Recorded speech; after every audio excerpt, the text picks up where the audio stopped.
Hello and welcome to Learning from Lauren. I am Lauren, I'm your host, and I am a fellow travel advisor. I have also been a teacher for 21 years, and I am here to help you if you are becoming a travel agent or are interested in becoming a travel agent.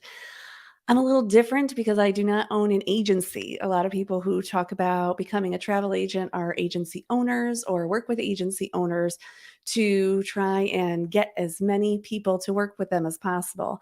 I am here to share information and to help you get started because as a travel agent, you are often a very individual person and setting up your own individual business. I am a little sick. I'm not actually sick. What I am is I have allergies and they are really taking in right now. So let's get started. Today, I am trying to tell you about things that you should be doing before becoming a travel agent. So, one of the things about becoming a travel agent is you need to have a lot of things set up ahead of time, like having a computer or having a space to work or figuring out time that you can do things. So these are all important things that you need to do when becoming a travel agent is figuring these types of things out. Now, I've talked about this before, but what I really think I want to stress is that you can try it out. Like, pretend that you are a travel agent and what are the things that you're going to need. If you wanted to book a trip to go somewhere, what is the information that you're going to need? What computer are you going to use? Is your computer working? Do you need to print things off? Do you need to talk to other people? Are there when is this going to happen? There are things that you can look at before you become a travel agent that will help you to become successful and be prepared for when you are a travel agent. So having a computer is probably like the top number one thing that I would say that you need. And it's not just any computer. You need a computer that you understand and know how to work. If you're going to buy a new computer at this point, you can't just buy any computer and just be like, "Oh, okay, I'll figure it out." You might wanna wait until you've started to see what kind of a computer you want. Maybe you're looking for a different type of speed, maybe you're looking for a different type of software. Like I have a Mac, but other people are PC people. So you need to figure out what it is that's going to work for you, and you can either decide to get it or wait to get it. There's no, like, you absolutely have to have this special type of computer when you start.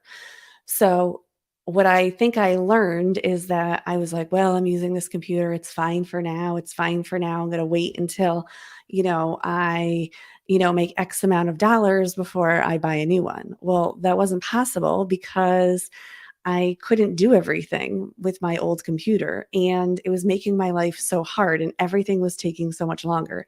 And now my life is so much easier because I have this computer. And your computer is going to be your main thing. Your computer and your phone, basically.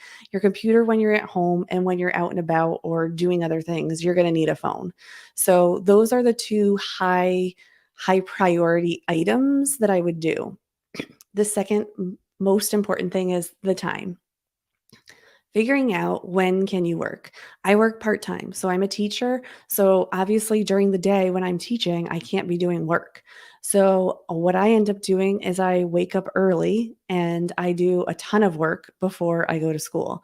And I won't tell you how early I wake up, but I'm talking about like 2 hours before I even have to leave for work, I am up and already working.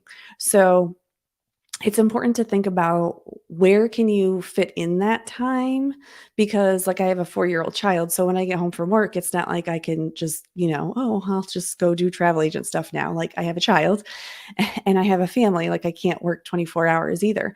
So I sort of have to have set times and set schedules and things like that, and I started working on that before I became a travel agent. I've talked about it before, but I tried it out for about a month and did different things. I made things that I thought people would like if I had clients. Set specific work hours that I was going to work and do things so that I could get used to that schedule to see if it was manageable. Now, I mean, I work for an agency, but I also work for myself, so I can set my own hours. I think a good thing that I did is I set up Calendly, which is like an online calendar for clients, but I also kind of set it up for myself so I know when I have time, and I just sort of have set it up for that.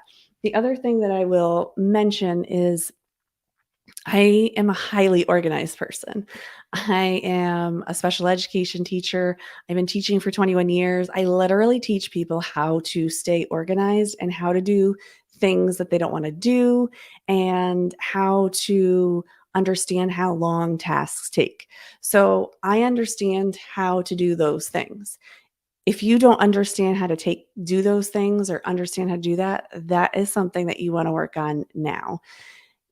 One of the I mean, this is like everyone's problem, but if your phone is such a distraction for you, then you have to figure out, like, how are you going to make it work so that you're not wasting your time on your phone, and that you are using that time on your phone to do social media. The time that I used to spend on my phone, like scrolling through social media, I don't do that anymore. Instead, I use that time to schedule posts and make up content that I'm going to do. So I don't really think about it as much as I used to. I don't scroll through and look at a bunch of things and see what other people are doing. I look at what I want to do, and I do that instead. So you want to make sure that you have figured out your time and what it is. And that's just before it starts. And then once you do become a travel agent, it all changes because it's like, okay, well, now I have to do this and this and this. And it doesn't have to change that much. You just have to get used to doing that extra work or that work out of your other job if you're going to do it. Or if you haven't been working and you're starting a new job like this, then you have to become disciplined in what it is that you want to do. Being a travel agent is great because you do have a community if you work with an agency, but it's also very singular because it's on you to do how you bring in clients and how you build up your clients. So you want to make sure that what you're doing is helping you, and that you are figuring out things on your own. So that's one of the things that is very hard, is that it can be a group effort, but it's also a very singular effort also. You can't expect your agency to set up all these things for you. There are things that you need to set up, and not all of them need to be set up the first week or the first month or even the first year.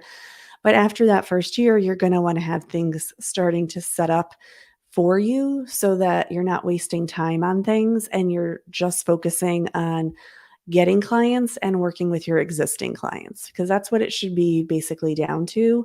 When after a whole year is you getting new clients, keeping the clients that you had, and then working with the current clients that you already have because you've already booked them. That would be your goal after a year, is to be working on that. All right, so that will do that for this episode. I am going to remind you to like, subscribe, and hit that bell notification, because starting in July, I am going to be going live every single day of July to give you more content, help you out with becoming a travel agent, or even those first couple of months of becoming a travel agent, some things that you might want to consider and do, because I think the hardest part is hearing things from a travel agency owner is so different. And I think that I had such a different experience than people. And when you're a teacher for 21 years, like, there are things that you don't realize that you will need to do on your own that are so different from any other job. So, unless you have been working on your own for all your life, then it's a very different experience to become a travel agent. It's not necessarily like other jobs out there, or other even remote jobs where you might be working in a more of a team environment. So this is very different. So if you have things that you want me to cover in the July live month, please let me know in the comments. And I hope you will join us next time on Learning from Lauren. Bye.